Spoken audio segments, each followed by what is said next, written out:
Bom dias. Tudo bem, pessoal do sétimo ano? Vamos aqui começar mais uma aula de artes de hoje. E o nosso assunto será cultura gótica, né? A cultura gótica que vem da arte europeia, né, medieval. Aí a gente vai falar dessa arte gótica e todas as suas influências. A gente já falou da arte românica, que segue da mesma época da arte europeia. Agora a gente vai entrar na arte gótica.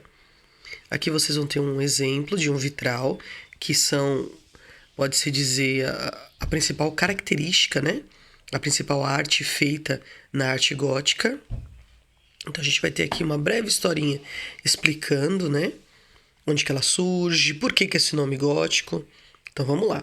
A arte gótica vai se desenvolver nos arredores de Paris, em meados dos anos 1100, por volta, né, e vai se estender até 1400 do século.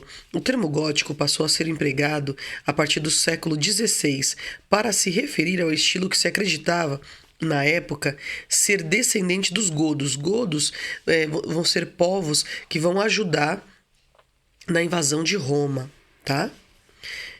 Um povo que ocupava o norte da Europa. Posteriormente, essa teoria foi questionada, pois descobriram-se outros elementos que mostraram que as origens do gótico era mais diversificada do que supunha, embora tenha realmente surgido na época, na área do norte da Europa, né? Mas como é que eu posso dizer? A opção mais aceita que realmente foi por conta dos godos, né? E também a gente tem que pensar que a igreja passa por uma fase em que já não tem tantas guerras, né? A gente lembra, vocês devem lembrar, que as igrejas românicas eram chamadas de Fortaleza de Deus e eram feitas daquela forma para proteger os fiéis das guerras, como nós conversamos. Mesmo em tempos de guerras, as pessoas respeitavam a religião, né? Então, todo mundo que ficava protegido dentro da igreja não era atacado. Eram poucos, eram uma outra pessoa que tinha coragem de repente atacar a igreja. Então, por isso, eram paredes muito grossas, né? Janelas estreitas, para dificultar esse acesso. Quando a guerra acaba, o que vai acontecer na arquitetura da igreja gótica? Ela começa a ser mais... começa a ter mais vidros, ela começa a ter paredes mais finas, ela começa a não ter essa preocupação da proteção das pessoas, e sim um local para oração, para agradecimentos, né? E tem que ser grande, porque todos estão se convertendo, todos estão adotando o catolicismo como religião, então precisa caber todo mundo, né? Por isso as igrejas são tão grandiosas, ó.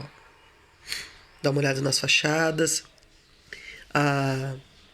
As esculturas vão estar presentes. Eles fazem as esculturas à parte e inserem na fachada da igreja, né? Elas são colocadas, não são desenhadas, não.